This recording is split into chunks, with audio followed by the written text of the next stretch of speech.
I'm Walter Reddy. Hi, and I'm Jill St. James. And tonight we have a special guest, an author of a best-selling book, James Collier. Welcome to the show, James. It's a pleasure to be here tonight in the snow. It's coming. And James, what prompted you to write this book? Well, the book, Vote Scam, The Stealing of America, it's been a 25-year investigation into how elections are rigged in the United States. Now, I know there's a lot of people out there that are going to take umbrage at that election's rigged, because it's our birthright. The birthright of this country is the vote. Absolutely. And as a matter of fact, the biggest export of the United States is the vote. We won the Cold War over what? The vote. Haiti, the vote. Everywhere, the vote. So back in 1970, my brother and I were living in Miami, and we were friends with all the liberals of the time, the Tom Haydens and the people like that. And they were pretty much creating chaos in this country for people who understand that era of Nixon, the Vietnam War. And they were saying, you can't run through the system. And so Ken, who is really a terrific historian and a big guy, handsome guy. Ken's your brother. Ken's my brother, right. He's not here tonight, but he's my brother. And he said, let's go to New York, and I got an idea for a book called Running Through the System, Ballots Not Bullets, because they're saying the system doesn't work. So we got in our little car and we drove all the way to New York, and we went to see Dell Publishing, cold, right off the streets. And Geraldo Rivera, even, one of the very first interviews that Geraldo Rivera ever had as a kid was me in Grand Central Station, talking about the book, because in one page, Ken wrote this brilliant one-page prospectus on the book, and Dell bought it, gave us a really good advance.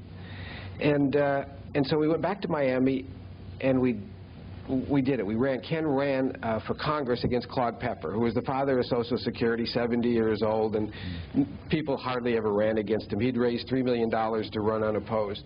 And this is with your contract. You had a book with the contract. So Running Through the System, Ballots Not Bullets was the book. And what we did was we said we weren't going to spend a nickel on the campaign. What the poorest guy in this country could spend.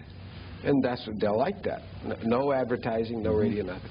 And we walked the streets and shook hands, went to houses, spoke at every church breakfast, and did what you're supposed to do. And so on election night, September 7th, 1970, or September 3rd, 1970, at 3 minutes after the polls closed, the CBS affiliate down there called perfect vote percentages for 250 candidates. Well, you can't do anything in 3 minutes. And all of the citizens of Dade County totally asleep, don't care, no one thought about it, you know. But we were doing a book, which we thought was going to end right there. Right. And so when the NBC affiliate down there 20 minutes later not only called the exact same percentages, but added the exact digital vote total that every candidate, including us, was going to get by the end of the night, the investigation went on the next day. So we went to the television station and we got the on-air readouts that you saw on the air. You really stumbled into this. You weren't looking to find out what's wrong with the system. You know, is it honest? Is it real? You just sort of stumbled on this? Stumbled on it in pursuit of a good reporter doing a street story of what it's like to run for elections, and we thought it would be over that night and probably would have made a good magazine article. But 25 years later, I'm sitting here talking to you people out there because what we found was the pilot project for the United States. And it's going on right now across America. So everything I'm telling you about Miami, we found in other cities, and other people found in other cities and are finding. And it took 22 years to write the book. That's a pretty incredible statement, Mr. Collier. I mean, a lot of people believe that, you know, it might happen in one little part of the country or in banana republics, but not in the United States. America. Wow. Well, I want to tell you something. I'll get to that later about the computer vote in this country, but we'll get to that. But I mean, Americans take pride in having, you know, to vote. That's our freedom. That's our right. And that's what runs this country. And people out there right now are like, say, this guy, it can't be true. It can't be true. But if you go to a June 1995 article of Reader's Digest, anybody can go to the library and get it. Okay. Trevor Armbruster wrote a great report for Reader's Digest saying how many cities and how votes are rigged in all these major cities. Not a newspaper picked up that story. Nothing. Ronnie Duggar, a lot of people know him, one of the top 10 investigators in this country, has written stories about it for the New York Times, in the op-ed pages, how the computer rigs elections in this country. The front pages of the New York Times won't pick up a single word on it. So anyway, back in the 70s... So back to Dade County. Dade County, at that time, the pilot project we stumbled onto in rummaging through the system, we found out, they said that the League of Women Voters was the people out in the precinct phoning back vote totals. And now that's going on again today. That was part of the project. And we went to the League, and the head of the League, Joyce Diefendorfer, the late Joyce, she's dead now, said, no, we didn't. There was nobody out in any precinct anywhere in this county calling anything back, and I don't want to get caught in this thing. And she started to cry in her living room in Coral Gables with a witness. So we started an FBI report at that point. And in the local newspapers, other than the Miami Herald or the News, who wouldn't touch it, we printed stories about how she said that. And then we went to the computer programmer and said, what's the program that you could use to count it? Because on the readout, it said one voting machine was the criteria that they predicted these votes from. Meaning, as soon as someone got the vote, 250 candidates off of one machine, they ran to a phone, called it back to this guy, and they took it on cards. Well, you can't do that in 20 minutes anyway. Down to the exact number. Well, you can't even call 250 votes off the back of these lever-style machines, which you have here. It's physically impossible. And then go repeat them. That's 500 numbers right there in 20 minutes. They couldn't do it. And the computer programmer, Elton Davis, said, you'll never prove it. Now get out. So we went to the FBI again and said... Didn't you go to the Attorney General at the time? No, next. No. Coming next. Oh. You read the book. So that was the reports getting bigger. And people can get whatever we said under FOIA, under my name, James Collier. You can get that report, Freedom of Information, and get all of these reports there. And so the FBI, that was your next step. So we proved it. Nobody called back to the station. They couldn't do it in 3 minutes or 20 minutes, and the programmer who supposedly wrote this brilliant computer program to do it based on one machine, and any mathematician out there knows that's an A times B equals C formula, which is A, the vote in the machine, times B, the computer programmer's program equals C, the vote, and you need to know 2 out of 3 in any A times B, and that means you have to rig it, because if you know 2. You did it. So anyway, then through the years, in the first 4 years of the 70s, we went about proving how they did it. Because one thing was to find out, and the other thing was to prove it to the satisfaction of both the FBI and the Organized Crime Bureau in Dade County. And by 1973, we were after the stand-up lever machines, where you open the back of the machine and you read the numbers off. That's the kind we have in Connecticut. Connecticut, right. Absolutely. And so they shipped all those machines out of town to Marion, South Carolina, or North Carolina, I forgot which that is. And they retrofitted them so that the counters now had raised wheels, raised counters. Instead of flat, it's stuck through so that your 3-digit number was raised like an ink pad. And they put a piece of paper in there called the Print-O-Matic. And that's what you have here now. So this was the pilot project in 1973 in Dade County to test this little system up. And what they said was, we're going to take the keys away from all the precinct captains so you can no longer open the back of the machine and look at the numbers with your eyes to certify the zeros in the morning and at night certify the numbers on it. Instead, you're going to crank a handle. And there's going to be a roller that goes across this piece of paper. and then you're going to crank it, and a piece of paper is going to come out, and it's going to have the zeros on it in the morning, and then at night you crank it again, and they're going to have the numbers for the final election. So instead of eyeballing it now, you got to trust this magic little piece of paper in the gumball machine. So the first time they used it, it jammed. And about 600 precincts, 4,000 precinct workers walked off the job that day because when they opened the backs, because it jammed, they sent troubleshooters there, the roller hadn't gone all the way across, it wrinkled up the paper. But when they opened it up, there were numbers, zeros in the morning, and the final numbers at night were already in the machine. And that's why 4,000 people quit right there on the spot. And the Miami Herald wrote a story saying there was a big snafu, but they put firemen and policemen on to take their place, but never said why. And so there were the two pilot projects that are now controlling this country, because election rigging is big business. It's a billion-dollar business. They don't leave the running of this country up to the people. It would be much too dangerous for the developers, for the judges, for the sheriffs. You've got to control it. You have to control every aspect, right? Yeah, so it's controlling who's in power. Who's in power. And so we went to an attorney. We brought him all this stuff, and he was one of the biggest attorneys in Florida. Ellis Rubin's his name. He was the Watergate burglars attorney, and the FAA guys, Tower guys. Seasoned, yeah. And the press followed him. So he looked at it, and the circuit court appointed him. We didn't pay him or anything. He said, you take all of Collier's stuff, and if it's worth anything, you bring it to us. And he did. So he took it to the state attorney's office. And he goes in and he waives immunity, which means he can be prosecuted. They forced him to do that, trying to intimidate him. If he's lying, he's dying. So we figured we had the Pulitzer there because our champion was going to come out and win this thing. And he comes out and he looks at the camera and he says, Janet Reno has told me to tell you that the statute of limitations has run out on the crime and she refuses to prosecute. And with that, he ran out of the building. Now, she was the assistant He was the assistant state attorney, in Florida at the time. That is correct. And she admitted there was a crime. Wow. She lied that there was a statute, and she said she wouldn't prosecute. And that was the first time she had obstructed justice, and it's following her to this day.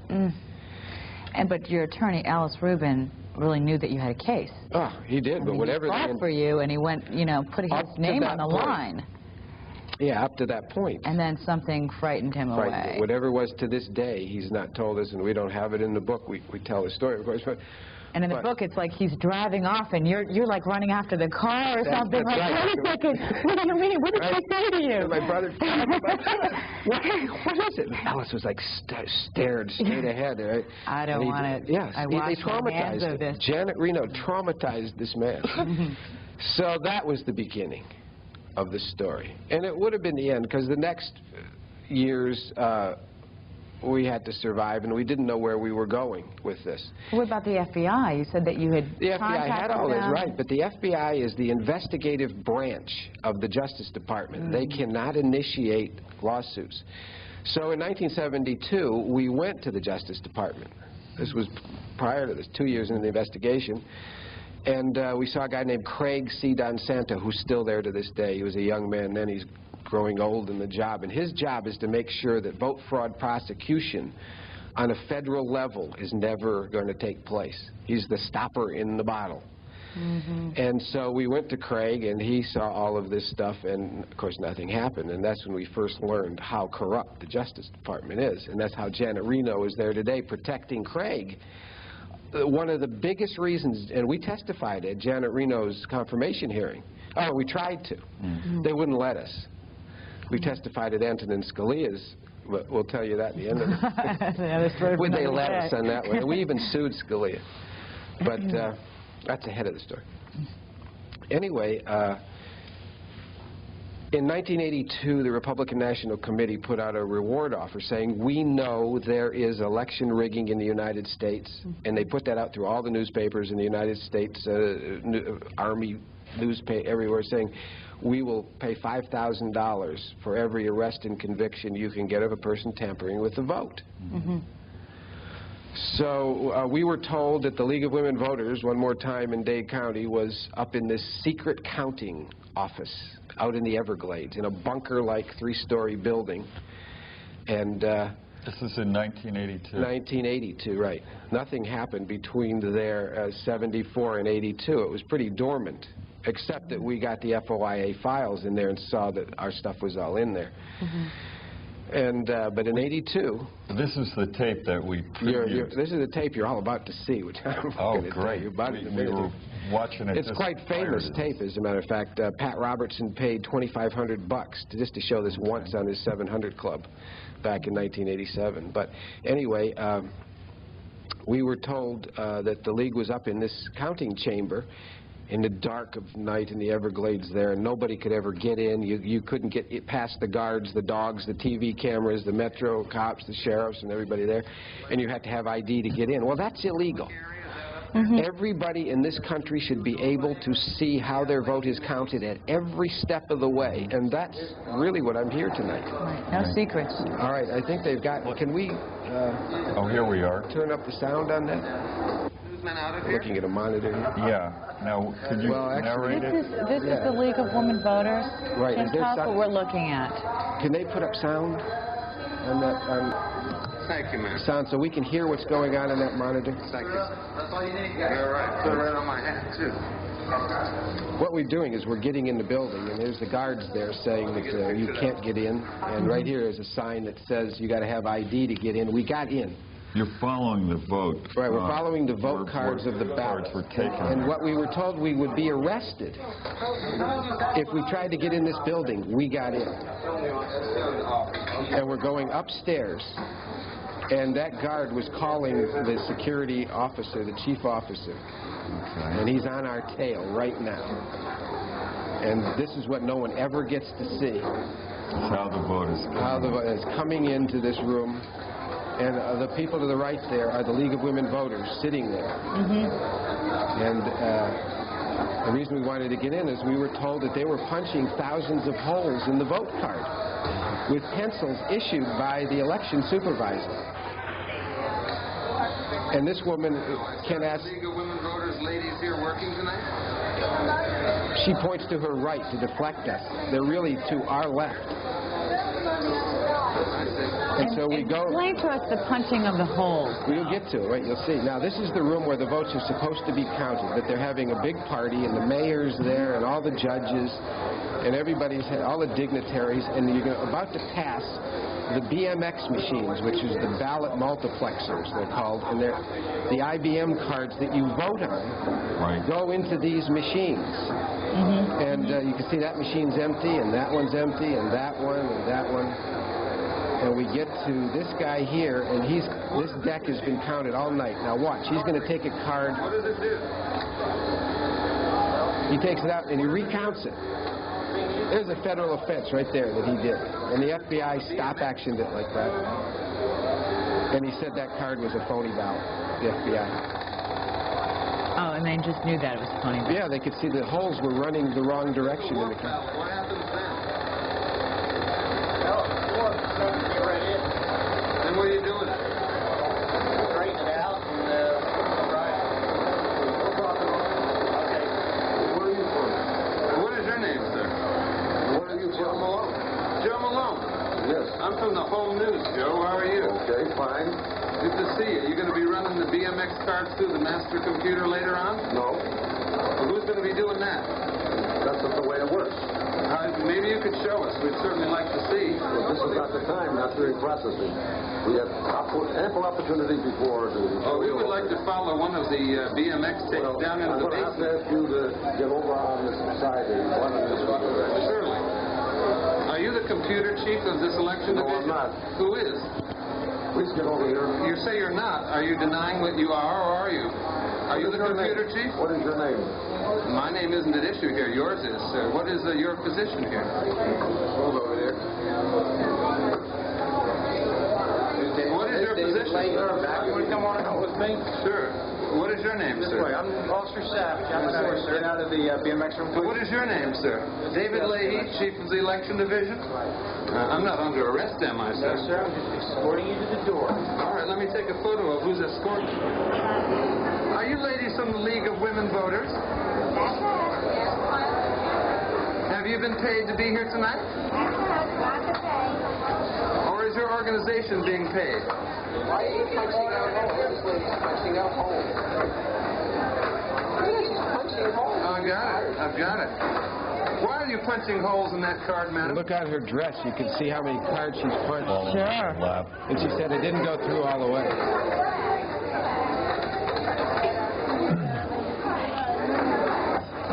Yeah, who are you? Wait a minute.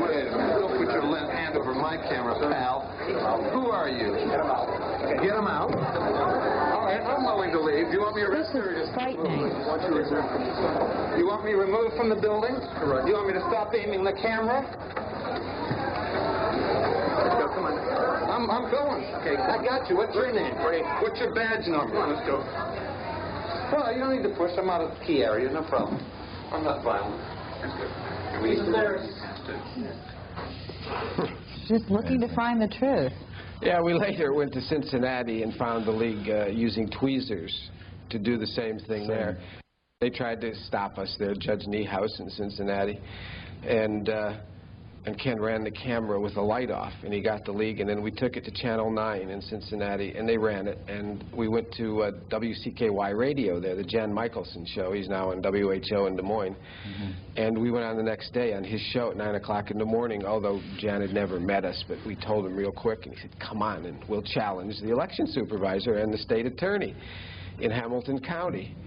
And the election supervisor, Elvira Radford, who had been there for 20 years, resigned the next day. And the Cincinnati Enquirer didn't write a word except to say we were troublemakers. And so that is basically what goes on in this country. And it's going on everywhere. Why didn't you get any support from the press? Because we found out that the press is the rigger. And I know that some people are going, oh my God. But you've got, if you play with this long enough, you begin to see who the power sources are. Katharine Graham now is the owner of the Washington Post. Right, but she's backed off now. Her son She Donnie also owned, was it Post Newsweek. in Miami when you were And down? Channel 10. Yeah, right. That night, the first night, the pilot project, when the TV stations were helping in the rigging of the elections, because they were projecting these. Channel 10 didn't go on the air. Katharine Graham kept her station for that year in 1972 from even covering the election. She ran a movie. ABC News that night ran a movie. That was her affiliate, because she knew what was going on and wanted to say we didn't have any part of it, but tacitly admitted it. And that got us involved with Richard Nixon and the Watergate break-in. Stories you wouldn't believe are in the book. Never told stories before. Really exciting. When you turn this over to the FBI, in your book you mention a part where there's about 37 pages missing that the CIA confiscated. Did you ever find out what happened? Why did the CIA get involved? And this is certainly serious, because the CIA just doesn't jump in an FBI thing for nothing. That's very true, and the CIA did, because we went to Don Santo with a reporter from Washington, the Washington Times, a Pulitzer Prize winner named Gene Gultz, and we got up to see Don Santo in 1984.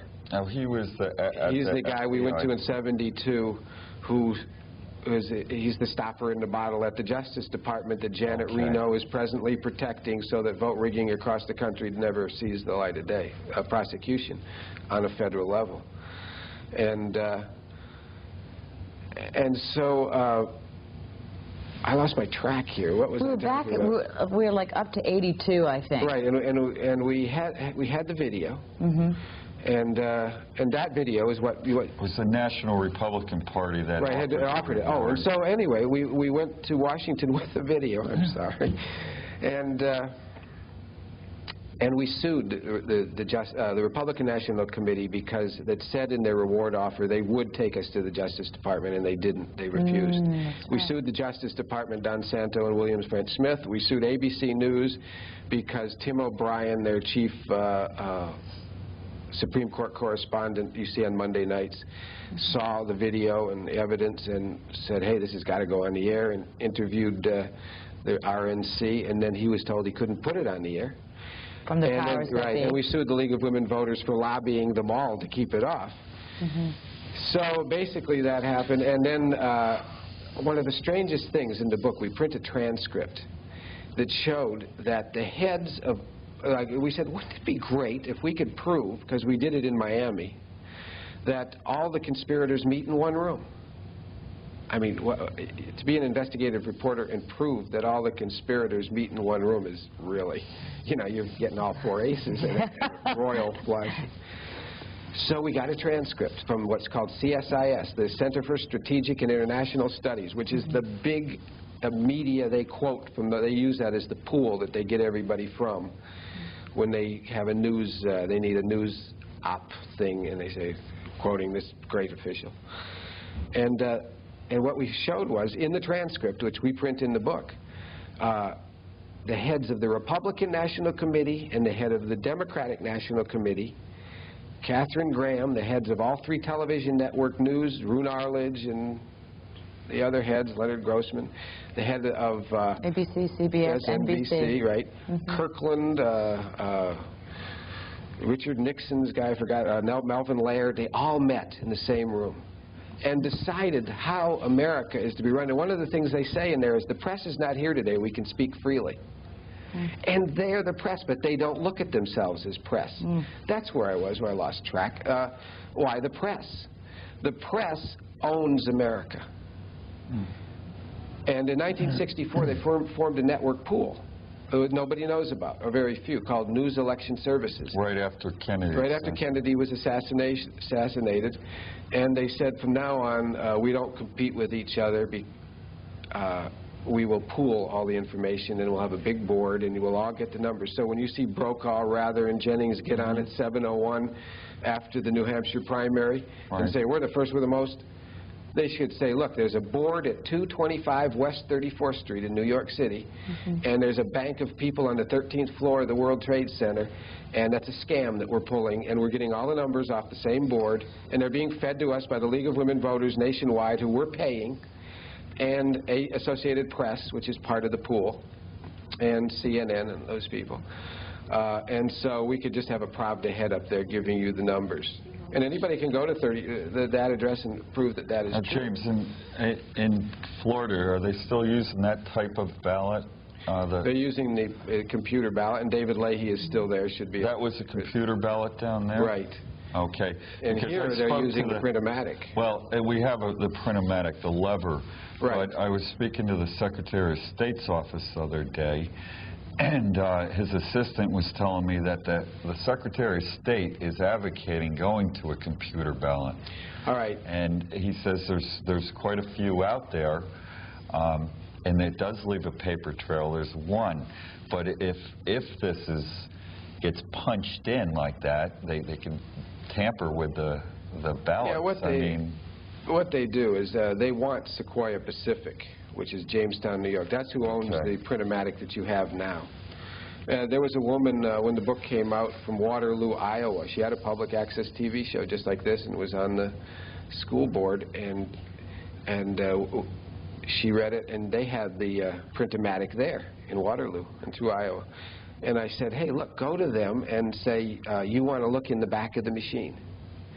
You don't want them to just crank it out. You want to open the machine and verify there are zeros on everything and nothing on the piece of paper. Before the election. Before the election. And they said, when hell freezes over, lady.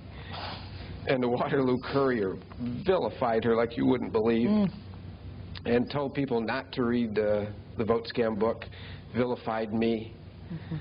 And so that what's happened since the book came out is basically people across this country have been saying, you know, we know it's true what you're saying, and we found it before we found your book.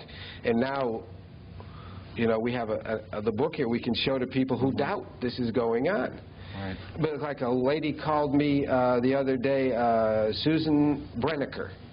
She ran for the council in Jefferson Parish, New Orleans, which is east of the Mississippi, because the other part of New Orleans is west of the Mississippi. And her opponent, or who ran against her, his nephew was the election supervisor. And she was really, you should get her on this show someday. She is like the girl next door. And she is so funny and hip that everybody loved her in town. I just talked to her once, and I realized what kind of, you know, like Doris Day with an attitude a bit. But she's really cool. And the election supervisor, I forgot what she told me, either the night before or the night after the election, put a bullet in his head, the kid. And she lost to the uncle. And so she took a video camera and she went to the warehouse where the computer was stored, and she videotaped, and I can't wait to find out more about how she got in and how she had the chutzpah to do all this. And she punched her own vote, and it voted for her, and she did it again and voted for her, she did it again and again, 4 times, and it voted for her. The 5th, 6th, 7th, 8th, 9th voted for her opponent. And she went to other machines, and they all did the same. Pre-programmed. So the computer that you vote on, and you push a button to and register she tested your vote. them, and they were all Right. rigged. So, and she went to the TV stations with it, and they ran the video. This was just like last election. It is true, though. There's quite a number of companies making those. There's a handful. Okay. Not too many. Are there any safeguards to any of these? Zero. Any of these You can put. computer- We quote experts like Howard Strauss of Princeton University does Election Watch. Believe me, vote rigging in this country is been written about by a lot of other investigative reporters. It's just that you never see it in the mass media, right. except Reader's Digest with Trevor Armbruster's story last June. What do you feel is the best, safest where we can safeguard our vote? I was going to hold that to the end because everybody said, "What are we going to?" That's all right. I'll tell you now because we'll get to the end anyway. All the major democracies of the world use paper ballots. Israel, India, 270 million voters. Great Britain. Nobody is as dumb and gullible and as asleep as the United States citizens. I mean, I'll bet you that a lot of people turned this off tonight. They didn't want to know from this.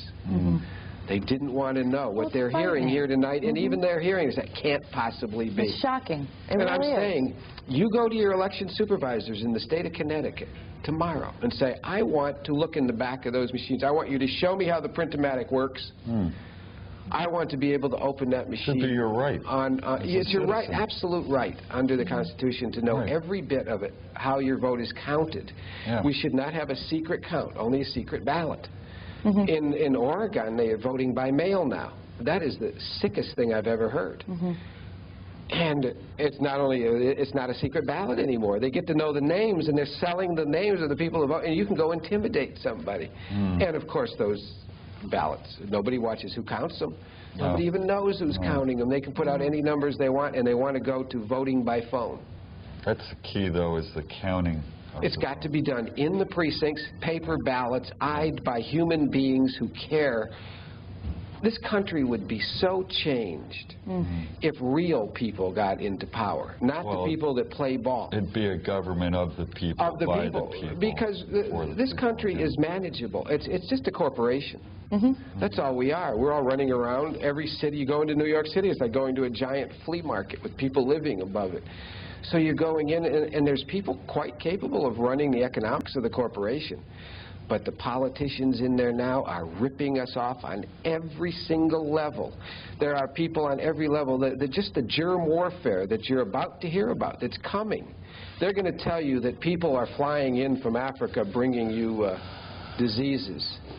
You heard it here first. They're not. There are things getting out of the laboratory, and there's many top investigators who are writing books on it. I mean, what's the big one now? It's a bestseller. I forgot the name, but people know what it is. It's really, people have to pay attention. It's the savings and loan scandals. Nobody got prosecuted. The Bushes made billions. And they're running for office everywhere, governor of Texas, and nobody prosecutes. They rig elections in order to put judges in. When this lady, Susan Brenneker in New Orleans, went to court, the newspaper wouldn't print a word. The newspaper wouldn't print a word of what the television showed she found. That ought to tell you something. And you brought this to the court system, though, as well. Yeah, and so did Susan Brenneker in New Orleans. That's the story I was just telling you about, the woman who videotaped that So anyway, she went to court, she sued, and the judge wouldn't allow her to have expert witnesses on, and he threw the case out immediately. And that happens across the country, and Trevor Armbruster wrote about that in Reader's Digest, too. So it isn't just there, it's everywhere. And people call me every day. This year I'm going to be really busy because people will call me after the next election and say, hey, it was rigged here. Where did I get a good one? I got one from Lizzie Borden's town. That was, what? Massachusetts, Fall River. And it seems like in Fall River they're all Portuguese. And the whole city council was Portuguese. And they weren't going to pass a bond issue up there. This was the last election. $150 million out of the taxpayers' pocket. Nobody wanted it. All the polls showed they didn't. The only people who wanted it was the two brothers who owned the only talk radio show in town and the newspaper. Well, all five lost. All five incumbents lost, and the bond issue passed. And they figured out before the people are done paying, $1 billion will come out of their pockets. And there's nothing anyone can basically do about it unless we can network this thing, unless the people of this country realize what it is I'm telling them. It's big business. It's billion-dollar business running every venue from the smallest city. Well, okay, not small cities, because there's nothing there to steal. But if you can steal, if you can get zoning variances for the big-time developer in town, like in Florida, encroach on the Everglades, wherever you need variances, if you need the judges in, you need the sheriffs in, you need all the constitutional offices in, you need the state attorneys in, the tax collector, people like that. You have to control these offices. Like in the state of Florida, all the constitutional officers are Democrat, and yet the state is going Republican. They control that completely because the Democrat machine still controls that. And I suspect if I investigated this state, we'd find out all that here too. So the major media controls the country. The bankers have their control over the major media because everybody, their paper, their mortgages, their interest loans on the television stations, etc., all of that. So that you have, basically, we're all fodder. The doctors, the lawyers, the clerks, the taxi drivers, us guys here tonight are just fodder in a game of people who are arrogant, nasty, mean people. And greedy. Greedy. And they have a big agenda. And right now, Clinton is one of the guys who jamming through that agenda, especially world trade. NAFTA, GATT, taking away the sovereignty of the United States because world trade says that no longer will our intellectual property rights here mean anything. Our patent rights, they'll all be controlled by a foreign group of people, and we'll have one vote on all this, and they can literally rape us, and they're going step by slow step. Everything they're inching along, because these plans were put into place years and years ago. And the think tanks, and people who say it's just a conspiracy theory, let me deal with that for a minute. If the three of us were in a room, two of us would conspire against the third. It happens. It's the American way. Conspiracy theory is not theory. People conspire. And we print transcripts in the book about the conspiring. Well, this isn't a theory. You have facts. Yeah, ours is to total back it fact, up. but people get together. So right. the think tanks that are out there, the big ones in Washington, and the major think tanks of the bankers and the media people get together, and they figured it out that they really don't need people and they don't need the middle class. Just that the stock market is going up right now. Why? Not because the companies that are selling goods and services are doing so well. They're not doing any different than they did a year ago. they're whacking off hundreds of millions of dollars on salaries of people. And so everything's computer-driven, so that the computers say, oh, look at the profit we got here, man. And so it goes up, and all the boobies out there buy it, and all the people say, hey, look at that. They don't check, because their portfolios are going up. But what they're doing is they're just taking middle-class jobs, management jobs, people living in $500,000 houses. I've interviewed a lot of them for the next book. And those jobs are disappearing across this country. You just hear of AT&T, but like I interviewed someone from Maricopa County, Phoenix. I think it's Motorola is there, just laid off 1,000. Beneficial Finance in New Jersey just laid off 80 in one section, 100. You're not hearing. Once downsizing started, I don't know who did it first, but when it started, the corporate executives started saying, oh, look at that. That guy's getting a golden parachute, and he made $3-4 million by getting rid of all those middle jobs. Took all their salaries, made it look like a big profit, but they're making the profit on the salary, not on the good and service. And it's a one-time phony issue. But they keep doing it, and every company that goes along say, well, we'll just downsize. And the executives who are growing old are taking a big chunk of everybody's salary and voting it into their pocket so they can get out and let the next guy worry about it. But there's nobody in the middle. The middle is going, and they're going to try to use computers to run their jobs so that they don't have to bring them back. And so easy to do computer fraud. Exactly. So they're running. Scam it. They're getting rid of the middle class. They're controlling the vote on judges, sheriffs, probate. That's a big scam across the country. People die, certain judges will get the probate, and the referee and the judge make a fortune, and the widow and the children get nothing. Just rip them off. You can't go to the press on it, because the press won't print that story. But that's the Sun Belt is rife with that. California, Florida, just stealing people's inheritances, and you can't go to the press. And the press is the fourth.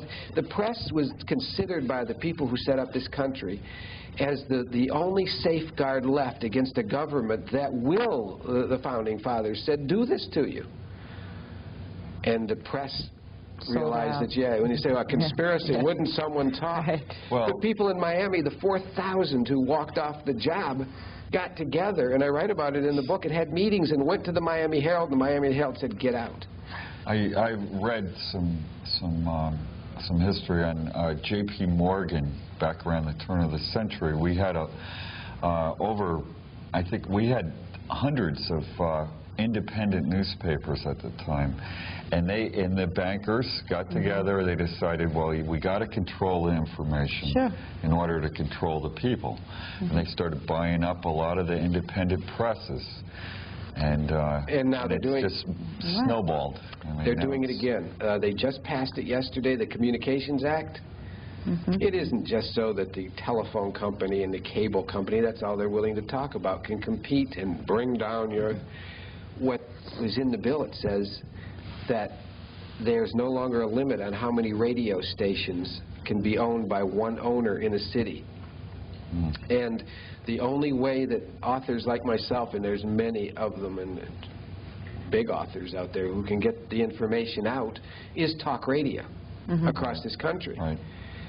And so if they buy up those stations, all those talk hosts are going to be fired. Well, thank God we have public access, and around the country. So far, you have public access. We have the right to. And you have underground. There's a fax network. Right. There's people don't know about it. A fax network is shortwave radio, internet. People are talking about this, but it's quietly being talked about. The news isn't picking up. All the major newspapers just gloss right over it. They spend, all their time talking about the Fortune 500 companies, which do the smallest amount of business in this country to begin with. So they're not focusing on what the people have to say, and they're just quieting us down, which is a very frightening thing. Very true. And if people are only reading the press and the television, they're not getting any idea of what's really running this country. And there's one other little frightening fact I want to get in here. Across the country, there are private companies that come in and run the elections for the election supervisors. The election supervisor who should be in charge and the last person, that's a constitutional officer. Is this on a county level? County level. State level? County level, right. Okay. But they control whole states. Okay. They'll go in and cover the whole Midwest or cover the whole Southeast, like Fiddler and Chambers we write about in there, DFM in California, Triad out of Ohio, and there's more. Then they control the whole states, and they use their software, their programming. The election supervisor stands back, and there's no public bid on this. The public doesn't know it's happening.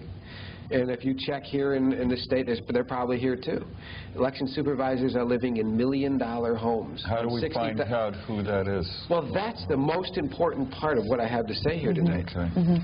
is that people have to go to their elections division and say, who counts their vote? Who programs the computer? Here, you have to ask to look in the backs of those machines. I think every single person out there listening tonight should call the election supervisor and say, I want to see how the Print-O-Matic works, that piece of paper And in there. maybe bring a video camera And bring a video camera and see what you video get. it. And it's legal. We are allowed to know Unalienable how right. this works, Exactly. what's going on, and aren't we allowed to watch the League of Women Voters doing what they're supposed to be doing? Exactly, and you should say, I want to see all the bills. I want to see who you're paying and how much you're paying to these people. And what you're going to find out, because they found this out in Florida, and I'm working with people in venues, that they're not going to answer you. They're going to tell you to get out. And I want to say something. Civil servants should not be able to tell you what you can do. No, They're sucking off of your taxpayer dollar. Every single one down in City They work Hall for us. is taking your dollar. But they intimidate people, and most people are afraid to be intimidated by these terrorized. people. Yeah, terror. You go down there and the election supervisor will say, get out. But I'm saying right now, every election supervisor in this state who uses the Print-O-Matic has a license to steal. And you would think that butter wouldn't melt in their mouths when you talk to them, and they'll tell you they're crazy, and you don't have to look at this, and I can't show it to you. Why? If I show it to you, it means you could possibly rig this election. That's what they say, and that's garbage. And they won't let you see it. And I'd like people to send me that video and get a hold of me at Victoria House Press in New York City and tell me what you find, because James, this investigation is going on. How can we contact you? I mean, I'm sure there's a lot of viewers tonight that would like to contact you. They can How can contact they me contact at you? Victoria House Press in New York City. It's in the phone book. And what telephone number do you have? 212-809-9090. 809-9090, you can't miss. And if you forget, Okay. Victoria House Press, like Queen Victoria. Right. And I'm an investigative reporter. I go around and I check it out, and I tell you on the phone where to look. And so I've had investigators all over the country call me and say, what should I do next? And I tell you what to do. And basically everything that the Elections Division has, you could ask for, every piece of paperwork, everybody they pay, and how much they pay out, is available to the public and should never be hidden, and there's nothing about the vote count that should be secret. Only the secret ballot, not the count. And if they're trying to get the computer in here, Sequoia Pacific of Jamestown, New York owns the computer too, as well as the Print-O-Matic. So what they're trying to do is switch to the computer, and then it won't make any difference. The Print-O-Matic. We have the Print-O-Matic, the lever ones machine, in Connecticut now. Right, but you crank the handle and the piece of paper comes out. The Secretary of State's office was telling me that they're old, they're outdated now, so they want to go to the The computer. computer makes it real easy, and they can control it from their motel room. I really want to make that clear. They can control that computer from a modem. And we found bills in Titusville and all over the country, modems, that the private companies come in, and they can actually sit in a motel. One of the phenomena that people have seen across this country is, like, they don't have to rig an election if all their people are going to win. If they know it, nobody's running. I mean, all their people are running. Handpicked. They own all the horses. They own all the race. horses in the race. If a charismatic leader comes up and doesn't want to play the party game, like we did in Florida, and Susan Brenneker down there and various people, what they'll do is they'll let it run to see how you would have done. And if you're winning, and this is what people have seen across this country, probably in this state, the computer will break down, they'll tell you on television. Yes. Exactly. And when it comes and it breaks back, down, and then everything, what happens then? when it comes back, only that one candidate is turned around. They say, oh, we're going to get whipped. And they turn it around, and that's it. And everybody goes to sleep. So, oh, well, you know, they didn't notice this little phenomena. Right. And yet, in every state, they've seen it. And it happens, too. I've everywhere. Seen it. Yeah. And the computer is broken down. We're not getting actual results. We're going to give you our projections. And then the last thing, I think we got a few minutes at my hands on the clock here to say, they control the exit polls. This is really important. Oh, yeah. CBS originally owned the exit polls, and they've now merged. It's called the Voter News Service. It's in the phone book in New York. It was NES, News Election. Now it's VNS. Voter News Service. You can get it in the phone book in New York. Robert Flaherty and I forgot the guy from CBS who controls the exit polls, but it's in there. Warren Matofsky. They own them. And so when we checked on the New Hampshire primary, the New York Times, the next day after the primary, will run a box saying everything was done on projections, so that at 7:01, how do you know who won? Nobody counted a vote. It's based on exit. People come out. We called every single election supervisor in the state of New Hampshire. And they said, well, first of all, people only vote here in the middle of February in below zero weather. In the morning, quick before work, and at night, quick before they go home. Every exit pollster has to be 300 feet from the poll. The numbers that the New York Times had been printing, and I suspect they're not going to do that anymore because I'm on to them and so are people. Watch, they won't print it anymore. But you can go back and look at the numbers, and we printed it in the book. 4,000 people came out of the polls, walked 300 feet, and filled out questionnaires that said whether their income was 5,000, 10,000, over 80,000. One election supervisor said people who make over 80,000 in this state are probably non-existent, and mainly they wouldn't stand in line and give you a questionnaire for nothing. And then it says gay, Jewish, lesbian. They had all those numbers, how it was broken down, Catholic, unemployed, whatever. When you add up how many people, in the time it would take to do that, they'd have to be lined up every 5 minutes around the clock to fill out this lengthy questionnaire. Cold night. It's physically impossible. And they said nobody's ever seen them do it. It doesn't happen. They never did it. And when we tried to find out how it was done, we were told this is not a proper area of inquiry in the United States. And you'll find that out, too, because you can call VNS. In New York, right now, ask for Robert Flaherty. So basically they're saying we're doing something improper and we don't want you to know about it. That's it. And that's the exit polls that Brokaw, Rather, and Jennings are going to come on at 7:01 and tell you who won the New Hampshire primary. And they'll know right down to that last person. And the vote won't change all night.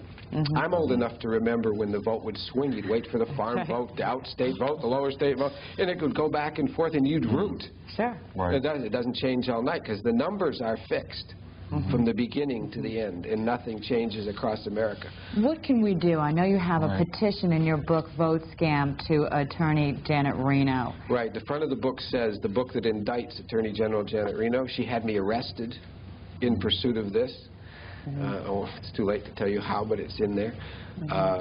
Janet and I have a meeting with Destiny, a rendezvous with Destiny somewhere along the line, unless she gets out of office before I get her. But if people really want to bring this country back to the Norman Rockwell days, which we can, to the days when things really were kinder and gentler, run by real people, not the lawyers who play ball out there in every community and are scared to death of the power brokers. People want more information, and the number again is 212-809-9090. 9090. Right, and I'm willing to speak. I'm willing to investigate, and if we can blow it out of the water and go back to paper ballots counted in the precincts, and they should be put in see-through plastic boxes so they can't use a box and stuff it.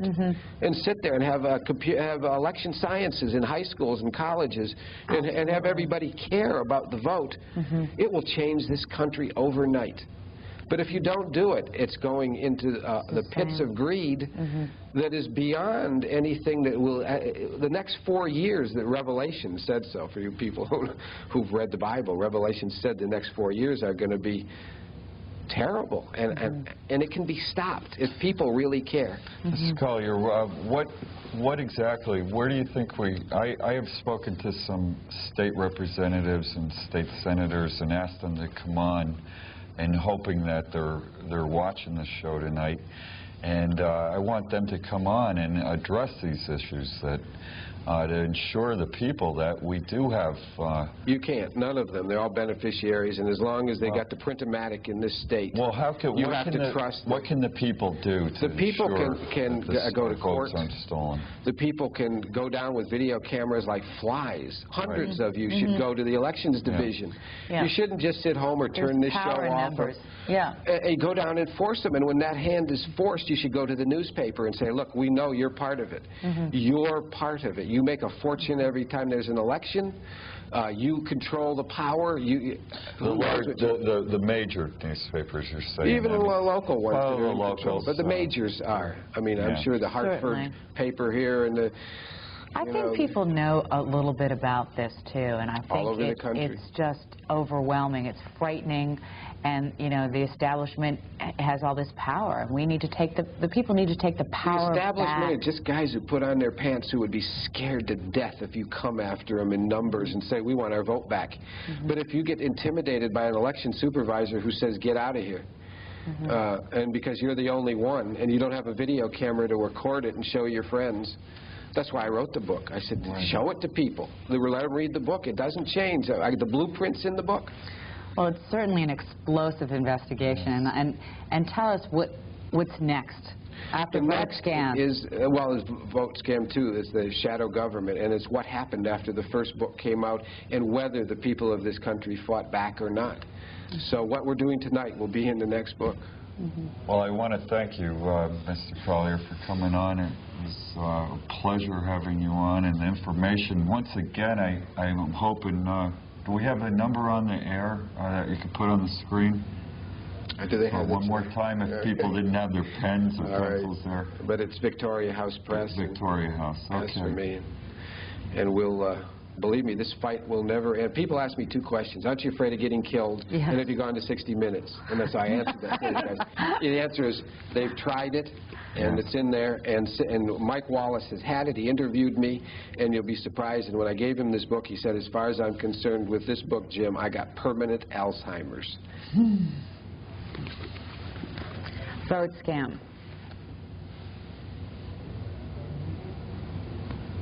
We have 30 seconds left. Oh, well. So.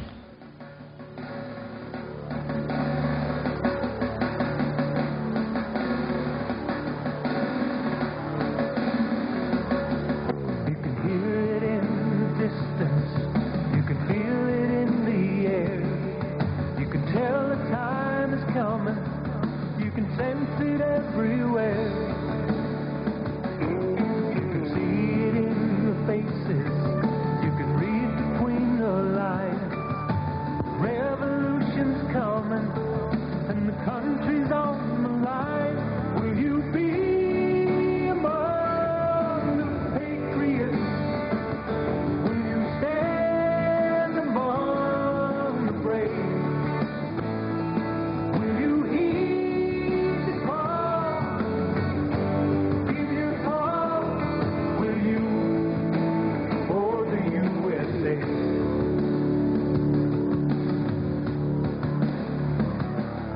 It's about the Constitution, about what.